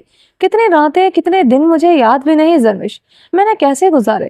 میرے اندر زندہ رہنے کی خواہش ختم ہو گئی تھی، صرف اپنی عزت بچانے کے لیے میں در بدر ہوتی رہی۔ کیوں کیا تم نے ایسا میرے ساتھ؟ وہ جو ٹوٹے کانچ کے لہجے میں سوال کرتے چیخ اٹھی۔ تم کیا کہہ رہی ہو؟ مجھے کچھ سمجھ نہیں آ رہا۔ مجھے نہیں پتا تم اس رات کیا کہہ رہی تھی فون پر، مجھے کچھ سمجھ نہیں آ رہا تھا۔ زرمش کے ہونٹ کاٹتے وضاحت دی، مگر لفظوں کے ساتھ چھوڑ دیا تھا۔ میں نے فون پر تم سے کہا تھا میری عزت اور جان دونوں خطرے میں ہیں، تم نے یہ لفظ سنے تھے۔ زرمش جھوٹ مت بولو، تم نے جان بوجھ کر فون کاٹا تھا۔ زندگی نے سب کے ایسے چہرے دکھائے ہیں کہ مجھے ہر کھرے کھوٹے کی پہچان ہو گئی۔ اور تلخی سے ہنسی۔ کوئی بات نہیں، جو ہوتا ہے اچھے کے لیے ہوتا ہے۔ میرے سامنے تم سب کے چہرے آ گئے۔ اور نے کہتے اپنے آنسو اپنے آرے سے بے دردی سے صاف کیے، اور دیکھو خدا نے میری عزت آج بھی محفوظ رکھی ہے۔ میری عزت بھی محفوظ اور میں صحیح سلامت بھی ہوں۔ ساحر خان سے 1000 گنا بہتر ارحام خان زادہ ہے، جس نے مجھے چھوڑنے کی بات کبھی نہیں کی۔ ساحر خان زادہ نے تو پوری دنیا کے سامنے اعلان کیا تھا کہ اس کا مجھ سے کوئی تعلق نہیں ہے، مگر ارحام خان زادہ کبھی مجھے چھوڑنے کی بات نہیں کرتا، نہ ہی مجھے کبھی چھوڑے گا۔ میری عزت کے لیے وہ اپنی جان دے سکتا ہے، مجھے کسی بھی حال میں کسی سچویشن میں وہ مجھ سے دستبرداری کا اعلان نہیں کرتا۔ خدا نے ایک کمزور مرد سے میری جان چھڑوانی تھی، اس لیے ارحام خان زادہ میری زندگی میں آیا، اور میں بہت خوش ہوں۔ میری زندگی کا محافظ ارحام خان زادہ ہے۔ اور زرمش پر نفرت بھری نگاہ ڈالتے وہاں سے چلی گئی۔ زرمش نے ریکنگ پر ہاتھ سختی سے جمائے، اپنی آنکھیں سختی سے میچی۔ بہت سے آنسو کی آنکھوں سے بہتے اس کے رخسار کا حصہ بنے لگے۔ پاسٹ مہرما پیروں تک چھوتی سفید میکسی پر میں رقص کر رہی تھی، جس کی بیک کافی ڈیپ تھی۔ اس کا بدن سفید لباس میں جھلک رہا تھا۔ اس کے خوبصورت قد و قال دیکھتے مرد پاگل ہو رہے تھے۔ مرد حضرات اس کے رقص کو دانت دینے ہزاروں روپے اس پر وار رہے تھے۔ تمام رقاصیں حیران تھی، آج کا رقص نازنین بیگم نے صبح کے ٹائم کیوں رکھا ہے؟ مہرما کا نازک دل رقص کرتے ہوئے سوکھے پتے کی مانند لرز رہا تھا۔ سلطان احمد نے اسے سختی سے ہدایت کی تھی کہ وہ کسی مرد کے سامنے نہیں جائے گی۔ پچھلے 15 دنوں میں وہ کسی مرد کے سامنے نہیں آئی تھی، مگر آج نازنین بیگم کے حکم پر وہ رقص کر رہی تھی۔ مگر سلطان احمد کا غصہ سوچتے وہ رقص کرتے ہوئے بھی کانپ رہی تھی۔ سلطان احمد کے ساتھ کیا کرے گا وہ نہیں جانتی تھی، مگر سلطان احمد کی جنونیت سے وہ بخوبی واقف تھی۔ 15 دن پہلے وہ اس کوٹے پر آیا تھا، اور 15 دنوں میں سیکنڈوں کے حساب سے وہ نازنین بیگم کا اکاؤنٹ لاکھوں میں بھر رہا تھا، صرف اس پر کسی کی نظر نہ پڑے۔ ابھی اسے رقص کرتے تھوڑی دیر ہوئی تھی کہ سلطان احمد اپنی گارڈز کے ہمراہ تیش و اشتعال سے داخل ہوا تھا۔ مہرما رقص کرتے رک گئی تھی، اب فخر رنگت سے گہرے سانس لیتے سلطان احمد کو دیکھ رہی تھی، جس کا چہرہ غصے سے سرخ تھا، مٹھیاں بھیچی ہوئی تھی۔ سلطان نے احمد کے آگے بڑھتے مہرما کے چہرے پر زناٹے دار تھپڑ جڑ دیا۔ مہرما اونگے منہ فرش پر جا گری۔ مہرما کی بیک لس دیکھ کر سلطان احمد شاہ کے خون میں شرارے پھوٹے تھے۔ سلطان احمد نے ایک نظر حال میں موجود مردوں پر ڈالی، جو اپنی جگہ سے کھڑے ہو کر حیرانگی سے سب دیکھ رہے تھے۔ یہاں سے سب نکل جاؤ، اس سے پہلے سلطان احمد تم سب کو اپنی گولیوں سے بھون ڈالے۔ سلطان احمد تیش و اشتعال سے دھاڑا تو سب وہاں سے خاموشی سے نکل گئے۔ پورا ہال سلطان احمد کے گارڈ سے بھرا پڑا تھا، وہ اپنی بندوقیں تانے کھڑے تھے۔ نازنین بیگم بھی اب ڈر گئی تھی۔ اس نے یہ رخ صبح کے ٹائم رکھا تھا کہ سلطان احمد کو خبر نہیں ہوگی، مگر وہ بھول گئی تھی کہ سلطان احمد شاہ پل پل کی خبر رکھتا تھا مہرما پر۔ اب اس کو کوٹے میں اس کے لیے بندے تعینات تھے۔ شاہ صاحب میری بات سنیں، میں آپ کو سب سمجھاتی ہوں۔ نازنین بیگم کی طرف بڑھتے اس کا غصہ ٹھنڈا کرنے کی کوشش کرنے لگی۔ سلطان احمد نے نازنین بیگم کے منہ پر اپنا بھاری ہاتھ کا تھپڑ جڑ دیا تھا۔ ذلیل فحشہ عورت، تمہیں میں 1000 روپے ہر روز پیسے ادا کر رہا تھا، لاکھوں روپے تمہارے اکاؤنٹ میں ٹرانسفر ہو رہے ہیں، صرف اسی کے لیے کہ مہر کے سامنے مہر کسی کے سامنے رقص نہیں کرے گی. ہمت کیسے ہوئی میری مہرماں کو کسی کے سامنے یوں پیش کرنے کی؟ سلطان احمد غرایا.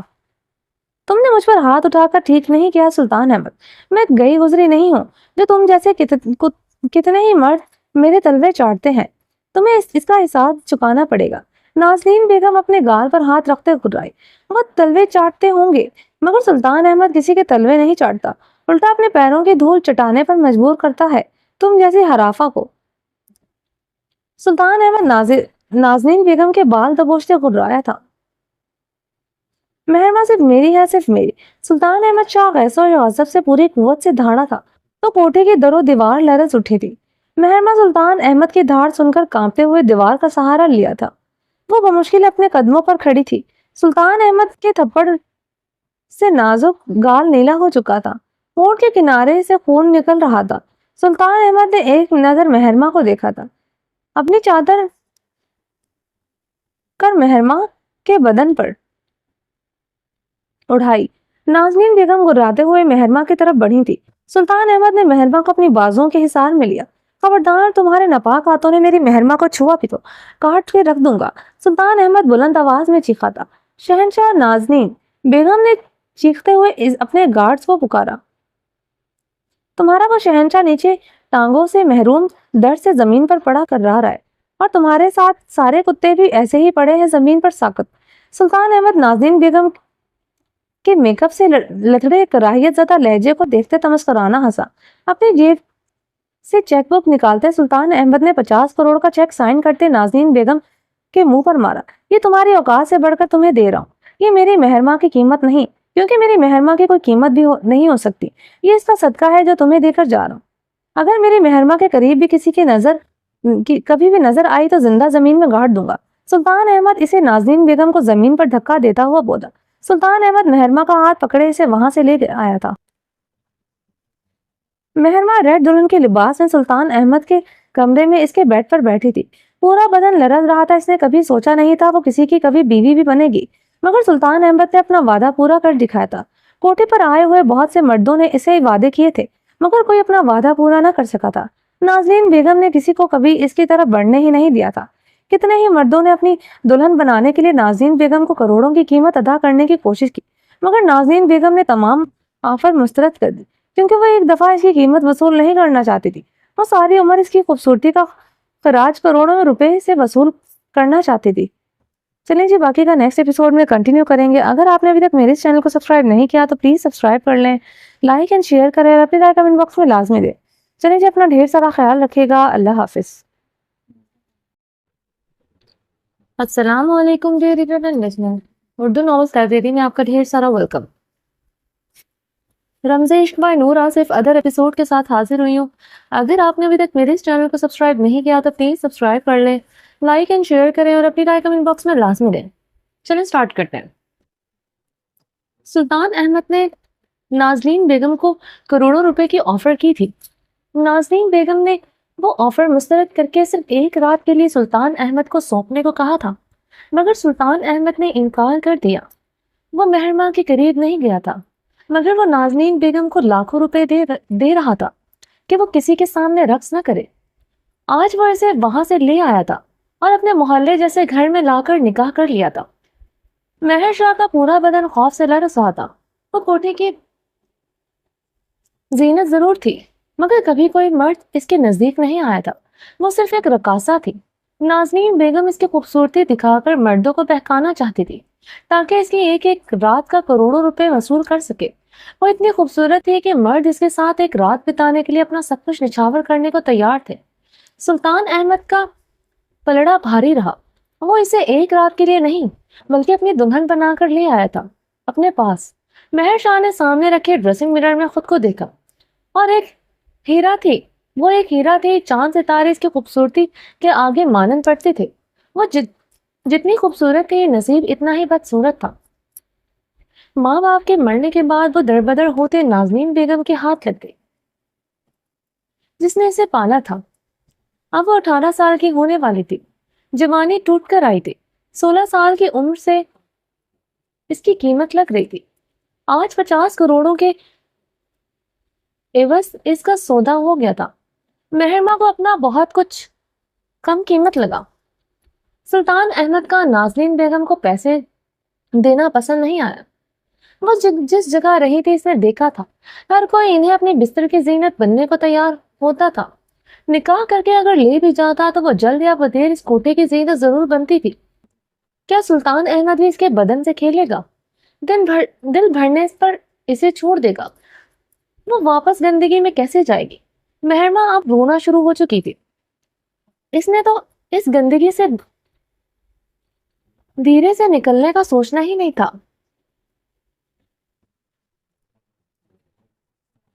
سلطان احمد رحمت کا فرشتہ تھا، اس کے لیے مگر وہ اعتبار نہیں کر پا رہی تھی یا پھر اپنی قسمت پر اسے یقین نہیں تھا۔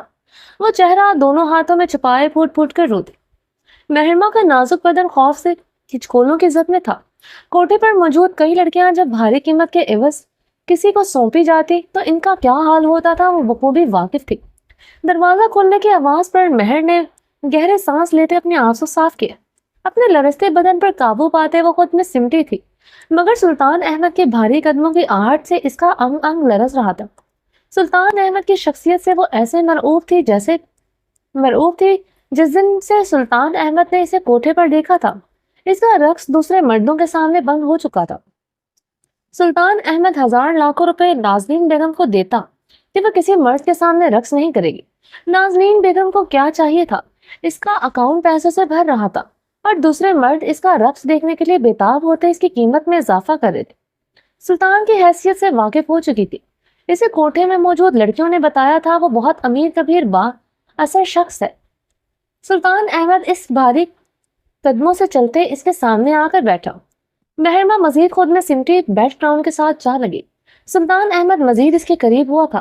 سلطان احمد نے اس کا چہرہ تھوڑی سی نرمی سے پکڑتے اوپر اٹھایا تو مہر سلطان احمد کی گرے آنکھوں میں دیکھتے گھبراتے ہوئے اپنی آنکھیں بند کر چکی تھی۔ ان آنکھوں کی وہ اسیر زود تھی۔ جب پہلی مرتبہ سلطان نے اسے دیکھ کر اپنی نظریں جھکا لی تھی۔ اتنی پاکیزگی ایک مرد کی نظر میں اس کے لیے یہ کہاں دیکھا تھا؟ مہر آنکھیں کھولو۔ سلطان احمد کی نرم آواز پر مہر کی آنکھوں سے آنسو ٹوٹ کر برسے تھے۔ سلطان احمد نے اپنی انگلی کے پوروں سے اس کے آنسو نرمی سے صاف کیے۔ میری بیوی بننے پر یہ آنسو ہیں تمہارے چہرے پر۔ سلطان احمد کے بھاری سپاٹ انداز پر مہر کی آنکھوں سے آنسو خوف کے مانند ٹھہر گئے تھے۔ نہیں دو، مجھے ڈر نہیں لگ رہا۔ نازنین بائی مجھے نقصان نہ پہنچا دے، مجھے واپس نہ لے جائے۔ مہر نے کانپتے لبوں سے اپنا ڈر بتایا۔ نازنین بیگم اب تمہارا بال بھی بیکا نہیں کر سکتی۔ تم اب مہر سلطان احمد شاہ ہو۔ سلطان احمد نے غضبناک ہوتے کہا۔ سلطان احمد کا رنگ سرخ پڑتا دیکھ کر مہر کا رنگ خوف سے سفید پڑا۔ مہرما تم کیوں رہی ہو؟ اب تمہیں ہوا بھی میری مرضی کے بغیر چھو نہیں سکتی۔ تم صرف میری ہو۔ سلطان احمد اس کا دو آتشہ روپ دیکھ کر گمبھیر آواز میں بولا۔ ریڈ لہنگا چولی میں بغیر کسی میک اپ کے وہ دمک رہی تھی۔ سلطان احمد نے اس کے نازک گال پر اپنی انگلیاں نرمی سے ٹریس کی۔ جہاں اس کی انگلیوں کا نشانہ تھا اس کے ہونٹوں کے زخم پر اپنے لب رکھے تو مہرما کے دل کی دھڑکنیں شدت اختیار کرتی اس کے کانوں میں بجنے لگی۔ سلطان احمد کا لمس اس کے دھڑکنوں میں انتشار برپا کر گیا تھا۔ سلطان احمد کا لمس جیسے وہ معتبر ہوئی تھی۔ مہرما نے آنکھیں بند کرتے خدا کا شکر ادا کیا۔ اسے چھونے والا اس کا محرم تھا۔ مہرما تم میری عزت ہو، میری محبت ہو، میری عزت میں کبھی خیانت نہ کرنا۔ یہ چہرہ، یہ بدن میری امانت ہے، اب کسی غیر مرد پر کی نظر نہ پڑے۔ سلطان احمد نے مہرما کے اور قریب ہوتے اس کے کان کی نوک پر اپنے لب رکھے۔ جی، مہرما نے کانپتے ہوئے کہا تو وہ خود سلطان احمد کی باہوں میں مرنا چاہتی تھی۔ سلطان احمد اسے ایک کمرے میں ایک کپڑے پر میں بھوکا پیاسا بھی رکھتا تو ہونٹوں پر شکوہ لائے بغیر سلطان احمد کے قدموں کی اداسی بن کر رہ لیتی تھی۔ وہ کس جہنم سے نکل کر آئی تھی یہ سلطان احمد شاید سمجھ نہیں سکتا تھا۔ میں وعدہ کرتا ہوں تمہیں بہت محبت مان دوں گا، بہت پیار دوں گا۔ سلطان احمد مہرما کو بیڈ پر لٹائے اس پر جھک چکا تھا۔ کمرے کی بتیاں گل ہو چکی تھی، ہر پردہ، ہر گزیر ختم ہو چکا تھا۔ مہرما سلطان احمد کی محبتوں کی بارش میں بھیگ رہی تھی۔ سلطان احمد کی شدتوں میں محبت اور عزت بھی شامل تھی، جو سلطان احمد کے ہر لمس پر مہرما کو محسوس ہو رہا تھا۔ سلطان احمد کی شدتوں سے مہرما کی آنکھوں سے درد اور تکلیف کے ساتھ ساتھ تشکر کے آنسو بھی شامل تھے۔ مہرما بلیک نائٹی میں ملبوس اپنے براؤن سلکی بالوں میں برش کر رہی، آئینے میں خود کو دیکھتے مسکرا رہی تھی۔ وہ 3 ماہ میں پہلے سے زیادہ خوبصورت ہو گئی تھی۔ سلطان احمد نے اسے پوری دنیا گھمائی تھی، آج ہی وہ یورپ کے ٹور سے واپس آئے ہوئے تھے۔ مہرما کے چہرے پر سلطان احمد کی محبت کے رنگ بکھرے تھے۔ اس کا کندن سا چہرہ دمک کر گلنار ہو رہا تھا، نظر نہیں ٹک رہی تھی اس پر۔ سلطان احمد کے کمرے میں داخل ہونے پر مہرما نے مسکراتے ہوئے سلطان احمد کو دیکھا۔ سلطان احمد مہرما کو بلیک نائٹی اور کھلے بالوں میں دیکھ کر پاگل ہوا تھا۔ سلطان احمد نے آگے بڑھتے بےتابی سے مہرما کو اپنی باہوں میں بھرتے اسے سینے میں شدت سے بھینچا۔ میری مہرما، آج کا دن بہت مشکل اور کٹھن تھا، تمہارے بغیر تو میں ایک پل نہیں رہ سکتا۔ سلطان احمد بھاری آواز میں بولتے اس کی شفاف گردن پر جھکے اپنا لمس شدت سے بکھیرنے لگا۔ شاہ کیا کر رہے ہیں؟ مہرما سلطان احمد کی شدتوں سے گھبرا اٹھی تھی۔ وہ دیوانوں کی طرح اس کی گردن کو چوم رہا تھا۔ مہرما کا اپنے قدموں پر کھڑا رہنا مشکل ہوا تھا۔ سلطان احمد اسے بیڈ پر دھکا دیتے اس پر جھکے تھے، اس کے چہرے کے ایک ایک نقوش پر اپنے لب رکھنے لگا۔ وہ بے تابی سے اس کے ایک ایک نقش پر اپنے لب رکھتے اس کی گردن پر آیا تھا۔ اب اس کے لبوں کا رقص اس کی گردن سے نیچے تھا۔ مہرما کی سانسیں تیز ہوئی تھی۔ سلطان احمد کے بدن سے اٹھتی مردانہ پرفیوم کی ملی جلی خوشبو سے اسے اپنے سانس گھٹتا محسوس ہوا۔ شاہ پیچھے ہٹے، مہرما نے چلاتے ہوئے اسے خود سے دور دھکیلا تو سلطان احمد کی آنکھیں شدت سے سرخ پڑی تھی۔ یہ پہلی مرتبہ تھا مہرما نے اسے خود سے یوں دور دھکیلا تھا۔ مہرما کے چہرے پر ناگواری بھی تھی، جسے دیکھتے سلطان احمد غصے سے اس کے اوپر سے اٹھا تھا۔ مہرما اسے یوں دھکیلتے یا پھر اس کے قریب آنے پر ناگواری ہو، یہ سلطان احمد کو کہاں گوارا تھا۔ سلطان احمد مہرما پر سر نگاہ ڈالتا بیٹھ سے اٹھا۔ مہرما کو اپنی غلطی کا احساس ہوا تھا۔ وہ جلدی سے اٹھتی سلطان احمد کی طرف بڑھی، جو کمرے سے نکل گیا تھا۔ مہرما بھاگتی ہوئی سلطان احمد کے پیچھے گئی تھی، جو غصے سے سیڑھیاں اتر رہا تھا۔ شاہ، میری بات سنیں۔ مہرما نے تیز تیز سیڑھیاں اترتے ہوئے سلطان احمد کا ہاتھ پکڑا، جسے سلطان احمد نے جھٹکے سے چھڑوایا تھا۔ مہرما کی آنکھوں سے اب آنسو برسات کی طرح برس رہے تھے۔ وہ سلطان احمد کی دیوانگی کے بارے میں جانتی تھی وہ اسے لے کر کتنا حساس ہے۔ وہ اس کا حق برداشت نہیں کرتا، کیسے اس کا جھٹکنا برداشت کر سکتا تھا۔ مہرما نے سیڑھیاں اترتے اپنے پہلو پر ہاتھ رکھا، جہاں شدید درد اٹھا تھا۔ وہ سلطان احمد سے بہت محبت کرتی تھی، بلکہ سلطان احمد سے عشق کرتی تھی، مگر کچھ دنوں سے سلطان احمد کی غربت اس سے برداشت نہیں ہو رہی تھی۔ طبیعت پر عجیب سی بیزاری چھا جاتی تھی۔ آج بھی ایسا ہی محسوس ہوا تو اس نے سلطان احمد کو جھٹک دیا تھا، مگر سلطان احمد کی ناراضگی اس کی جان پر بن رہی تھی۔ مہرما اپنے پہلو میں اٹھتے درد کو نظر انداز کرتے سلطان احمد کے پیچھے بھاگتے ہوئے سیڑھیاں اتری۔ اس سے پہلے سلطان احمد لاؤنج کراس کرتا مہرما آگے بڑھتے سلطان احمد کے سینے سے لگ گئے، بے تحاشا رو دی۔ شاہ، مجھ سے ناراض نہ ہو، ورنہ آپ کی مہر مر جائے گی۔ پتہ نہیں مجھے کیا ہو گیا تھا، مجھے معاف کر دے، مگر مجھ سے ناراض نہ ہو۔ مہرما بے تحاشا روتے ہوئے بولی۔ میں نوٹ کر رہا ہوں مہرما، تمہیں میرا نزدیک آنا پسند نہیں آ رہا، تمہارے چہرے پر بیزاری چھا جاتی ہے۔ کل رات بھی تمہارے چہرے پر ناگواری تھی، تم کل رات میری باہوں میں ہوتے ہوئے بھی میرے پاس جیسے نہیں تھے۔ تم اچھی طرح جانتی ہو مجھے تمہاری ذرا سی توجہ کسی اور طرف برداشت نہیں ہوتی۔ تم خود کو بھی میری توجہ دو، مجھے برداشت نہیں ہے۔ میرے قریب آنے پر تمہارے چہرے پر یہ ناگواری کیوں ہے؟ تمہاری ہمت کیسی ہوئی مجھے خود سے دور جھٹکنے کی؟ سلطان احمد اس کے بالوں کو گدی سے پکڑے اس کی گردن کو بری طرح جھٹکا دے گیا تھا۔ مہرما بری طرح سسک پڑی تھی۔ سلطان احمد نے اس کے سسکتے وجود پر ایک نظر ڈالتے اسے چھوڑا تھا، اسے غصے سے وہاں سے جانے لگا۔ مہرما سلطان احمد کے مقابل آتے اس کے گلے لگ گئی۔ سلطان احمد کے سینے سے لگے اس کی شرٹ کو اپنی مٹھیوں میں سختی سے دبوچا۔ مجھے آپ کی غربت سے کوئی مسئلہ نہیں ہے، آپ جانتے ہیں میں آپ کے بغیر نہیں رہ سکتی۔ آپ مجھ سے دور ہوں، مجھے گوارا نہیں ہے، پلیز مجھ سے دور مت جائیں۔ مہرما سلطان کے سینے سے شدت سے لپٹی۔ سلطان احمد گہرا سانس لے کر رہ گیا تھا۔ پھر کیوں مجھے خود سے دور کیا؟ کیوں تھی چہرے پر بیزاری؟ سلطان احمد نے اسے خود سے الگ کرتے نرمی سے پوچھا۔ مہرمہ سلطان کا نرم رویہ دیکھتے پھر سے اس کے سینے سے ساتھ لپٹی۔ مجھے آپ کا پرفیوم پسند نہیں۔ پتہ نہیں پچھلے کچھ دنوں سے مجھے آپ کا پرفیوم بہت برا لگ رہا ہے۔ شاہ مجھ سے دور مت جائیں، میں آپ کے پرفیوم کی اسمیل برداشت کر لوں گی، آپ مجھ سے دور مت جائیں، میں آپ کی ناراضگی برداشت نہیں کر سکتی۔ مہرمہ سلطان احمد کے سینے پر اپنے لب رکھتے بھیگی آواز میں بولی۔ سلطان احمد سے کہیں زیادہ وہ سلطان احمد سے محبت کرتی تھی۔ سلطان احمد اس کا مسیحا تھا، اسے اس ذلت بھری زندگی سے نجات دی۔ وہ آج اگر ادھر ہوتی تو پتہ نہیں اب تک کتنے مردوں کی درندگی کا نشانہ بن جاتی۔ وہ کیسے سلطان احمد کو ناراض کر سکتی تھی؟ سلطان احمد مہرمہ کی بات پر چونکا تھا۔ کیا کہہ رہی ہو مہرمہ؟ تمہیں میرا پرفیوم نہیں پسند؟ سلطان احمد نے اسے خود سے الگ کرتے پوچھا۔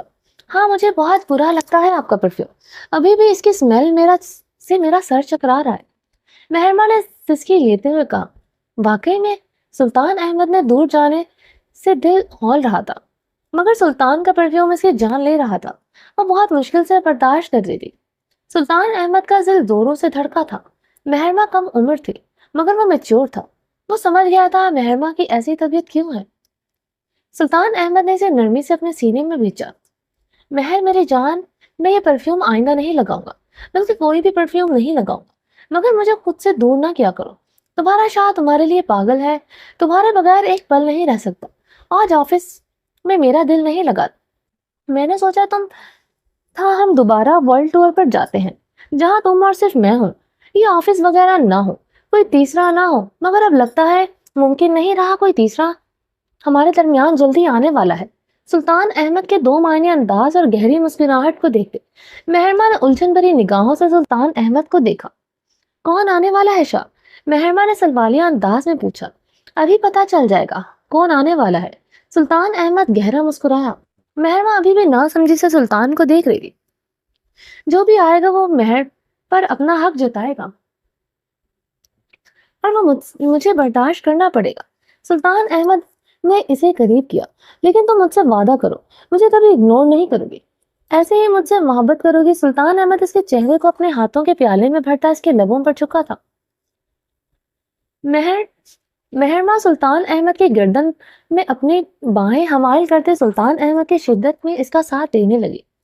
سلطان احمد کی ناراضگی کے ڈر سے وہ مزید سلطان کے قریب ہوئی تھی۔ سلطان احمد اپنی شدت اس کے لبوں پر ڈھا کر پیچھے ہوا تو مہرمہ سلطان احمد کے سینے سے لپٹی سلطان احمد کی گردن پر اپنے لب رکھ گئی۔ وہ کچھ دیر پہلے والی غلطی کا ازالہ کر رہی تھی۔ سلطان احمد اس سے کبھی بھی دور ہو وہ ایسا سوچ بھی نہیں سکتی تھی، اس لیے سلطان احمد کو محبت اور خدمت سے وہ ہمیشہ اپنا بنائے رکھنا چاہتی تھی۔ سلطان احمد کے پاؤں دبانے سے لے کر رات بھر اس کی باہوں میں اس کی شدتیں مسکراتے ہوئے سہتی تھی۔ سلطان احمد کی وجہ پرسنالٹی اور اس کے اتنے اونچے سٹیٹس سے بھی مہرمہ کا دل گھبراتا رہتا تھا کہ سلطان احمد کسی اور کی زلفوں کا اسیر نہ ہو جائے۔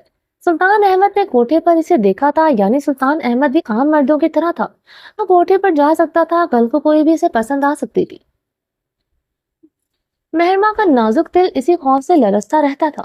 وہ سلطان احمد کو کھونے کا سوچ بھی نہیں سکتی تھی، نہ ہی سلطان احمد کو کسی کے ساتھ بھی شیئر کر سکتی تھی، مگر وہ اپنی بے پناہ خوبصورتی اور سلطان احمد کی شدید محبت سے واقف ہی نہ تھی کہ سلطان احمد مر تو سکتا تھا، اس کی بے وفائی نہیں کر سکتا تھا۔ سلطان احمد مہرمہ کی گردن پر جھکا اپنا لمس بکھیر رہا تھا کہ لاؤنج میں شاہزیب خان داخل ہوا۔ سلطان احمد نے مہرمہ کو اپنے حصار سے آزاد کرتے شاہزیب خان کو ناگواری سے دیکھا تھا۔ آج پہلی مرتبہ شاہزیب خان کو دیکھ کر سلطان احمد کو خوشی نہیں ہوتی۔ سلطان احمد جلدی سے مہرمہ کے آگے آیا تھا۔ مہرمہ سلطان کی چوڑی پشت کے پیچھے چھپ گئی۔ آئی ایم سوری سلطان، مجھے اندازہ نہیں تھا کہ تم اس طرح آگے کا جملہ وہ مکمل نہ کر سکا تھا۔ سلطان احمد کو غصے سے دیکھ کر وہ پہلی مرتبہ پریشان ہوا تھا۔ تمہارے ملازموں نے مجھے اندر آنے دیا، تم جانتے ہو مجھے اس گھر میں آنے کے لیے تمہاری اجازت کی ضرورت نہیں ہوتی، شاہزیب نے شرمندگی سے وضاحت دی۔ سلطان احمد نے اپنی آئیبرو سہلاتے اپنے غصے پر کنٹرول کیا۔ وہ ٹھیک کہہ رہا تھا، شاہزیب خان اس کا دوست تھا اور ویسے ہی اندر آ جاتا تھا، مگر اب مہرمہ ادھر تھی، اس لیے سلطان احمد نے سوچ لیا تھا کہ شاہزیب خان کو اجازت ملنے پر ہی گھر میں داخل ہونے دیا جائے۔ ٹھیک ہے، تم ڈرائنگ روم میں بیٹھو، میں آتا ہوں، سلطان احمد سنجیدگی سے بولا۔ شاہزیب خان خاموشی سے چلا گیا۔ سلطان مڑتے مہرمہ پر غصیلی نظر ڈالی۔ وہ بلیک فل گاؤن نائٹی میں ملبوس تھی، مگر شاہزیب خان یا پھر کسی کے سامنے بھی اسے مہر کا حلیے میں گوارا نہ تھی۔ مہر آئندہ تم بیڈ روم سے باہر کبھی بھی سلیے میں باہر نہیں آؤ گی، اچھی طرح خود کو ڈھانپ کر آؤ گی۔ سلطان احمد مہرما کو بازو سے جکڑے گھرایا تو مہرما کا رنگ یکدم سفید پڑا اور شدید کانپ رہی تھی۔ کیا ہوا ہے؟ مہر سلطان احمد پریشان ہوا۔ وہ یکدم سلطان کے باہوں میں جھول گئی تھی۔ شاہزیب خان ڈرائننگ روم میں بیٹھا مہرما کی ایک جھلک کا دیوانہ ہو چکا تھا۔ اتنی خوبصورتی اس نے کہاں دیکھی تھی سوائے نازنین بائی کے کوٹھے کے علاوہ۔ اس مہرما کا تو وہ بھی دیوانہ تھا، اس کے ساتھ ایک رات بتانے کو کروڑوں روپے دینے کو تیار تھا، مگر نازنین بائی نے اسے سلطان احمد کو دے دیا۔ شاہزیب خان اپنی مٹھیاں دبوچ گیا تھا۔ مہرما کو سلطان احمد کے ساتھ لپٹے دیکھ اسے بلیک نائٹی میں دیکھ کر شاہزیب خان مہرما کو پانے کے لیے تڑپ رہا تھا۔ شاہزیب خان غصے سے وہاں سے نکل آئے۔ سلطان احمد کا اندازہ ٹھیک نکلا تھا، مہرما امید سے تھی۔ ابھی بھی ڈاکٹر مہرما کا چیک اپ کر کے گئی تھی۔ سلطان احمد کمرے میں داخل ہوا تو مہرما لیٹی ہوئے شرم سے رخ پلٹ گئی تھی۔ سلطان احمد مسکراتے ہوئے مہرما کے پاس لیٹ کر اسے بازو سے کھینچتا اپنے اوپر کر گیا۔ آپ کیوں شرما رہی ہو؟ یہ سب تمہاری کارستانیاں ہیں۔ سلطان احمد اسے سینے میں بھیجتے گمبھیر لہجے میں بولا تو مہرما نے سلطان احمد کے سینے سے سر اٹھا کر حیرانگی سے سلطان احمد کے چہرے کو دیکھا جہاں شرارت کی ہوئی رمق نہ تھی۔ میں نے کیا کیا ہے؟ جو کچھ کیا آپ نے کیا ہے، مہرما شرم سے سرخ پڑتے بولی تو سلطان احمد کا کہکا گونجا تھا۔ مہرما اور وہاں ہوتے سلطان احمد کے سینے میں منہ چھپا گئی۔ مگر تم رات بھر جس طرح میرے ساتھ چپکتی ہو، مجھے خود سے دور نہیں ہونے دیتی، تو ایسے میں مجھ جیسا شریف بندہ کیا کرے گا؟ رات بھر محنت ہی کرے گا، اور پھر محنت کا نتیجہ یہی نکلنا تھا۔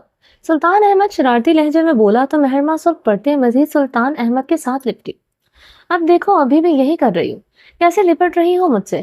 اب میں بہک رہا ہوں، تم مجھے بہکا رہی ہو۔ سلطان احمد نے مسکراتے ہوئے اپنے سینے میں بھیجا تھا۔ اپنی مہرما کی شدید محبت سے واقف تھا وہ دیوانوں کی طرح اسے محبت کرتی ہے۔ سلطان احمد کو اپنی قسمت پر رشک محسوس ہوا تھا۔ اتنی محبت اور خدمت کرنے والی بیوی کے متعلق کہاں سوچا تھا وہ اتنی خوبصورت عورت اس کا مقدر ٹھہرے گی۔ سلطان احمد کو اپنی قسمت پر رشک ہو رہا تھا۔ مہر میری جان، مجھے بیٹی چاہیے، بالکل تمہاری کاپی، اور اس کا نام ہم حور رکھیں گے۔ وہ رخ پلٹے، اسے بیڈ پر لٹائے، اس پر جھکے شدتیں نچھاور کرنے لگا۔ مہرما سلطان احمد کا انتظار کرتے کرتے لاؤنج میں ہی سو گئی۔ سلطان احمد نے 5 بجے تک آنے کا وعدہ کیا تھا، اس وقت رات کے 8 بج رہے تھے، وہ ابھی تک نہیں آیا تھا۔ مہرما سمپل سے بلیک کلر کے ڈریس میں ملبوس تھی، دوپٹہ گلے میں ڈالے وہ صوفے کی پشت کے ساتھ ٹیک لگائے گہری نیند میں محور تھی۔ اسے اپنی گردن پر کسی کا تپش لمس محسوس ہوا۔ مہرما کے لب نیند میں مدھم سا مسکرائے تھے۔ شاہ، مہرما نے نیند میں یہ میٹھی آواز میں پکارا۔ مہرما کو اپنی گردن پر جنونی لمس بڑھتا ہوا محسوس ہوا۔ یہ مہک میرے شاہ کی نہیں۔ مہرما کے لبوں نے جنبش کی تھی۔ مہرما کی نیند بھگ سے اڑی۔ اپنے اوپر جھکے انسان کو دیکھ کر مہرما نے پوری قوت سے اسے خود سے دور دھکیلا تھا۔ اپنا دوپٹہ جو زمین پر پڑا تھا مہرما نے اٹھاتے ہوئے کفن کی طرح خود پر لپیٹ گئی تھی۔ مہینوں بعد کسی غیر مرد کی آنکھوں کے ہوس میں دیکھی تھی۔ مہرما کا رنگ مردے کی مانند سفید پڑا تھا۔ تمہاری ہمت کیسے ہوئی مجھے چھونے کی؟ مہرما شاہزیب کو دیکھتے غصے سے گرائے۔ یہ اتنا شریف ہونے کا ناٹک کیوں کر رہی ہو؟ طوائف ہو تم، طوائف کی طرح پیش آؤ، اور طوائف کبھی شریف۔ شاہزیب خان کمینگی سے ہنسا۔ طوائف صرف مجبور ہوتی وہ بھی عورت ہی ہے۔ طوائف کا دوسرا نام مجبوری ہے۔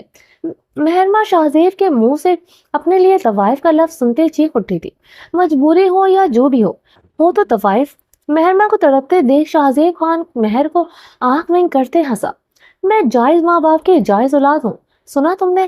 اپنے گھر میں ذرا جھانک لو، کہیں تم ناجائز تو نہیں، کیونکہ تمہارے چہرے کی کمینگی دیکھ کر لگتا ہے تمہاری رگوں میں دوڑتا خون حلال نہیں ہے۔ مہرما جو جواباً غرائی تو شاہزیب خان اس کی بات پر بلبلا اٹھا تھا۔ تمہاری ہمت کیسے ہوئی مہرما یہ سب کہنے کی؟ تمہارا وہ حال کروں گا تم اپنی پہچان بھول جاؤ گے۔ شاہزیب کف اڑاتے ہوئے بولا۔ مہرما کے منہ سے اپنے لیے لفظ ناجائز برداشت نہیں ہوا تھا۔ شاہزیب خان بھوکے درندے کی مانند غراتا اٹھا تھا۔ اسے یوں بلبلاتا دیکھ کر مہرما استہزائیہ ہنسی تھی، آواز اور نظریں نیچی۔ شاہزیب خان میں اب کوٹھے والی مہرما نہیں، مہر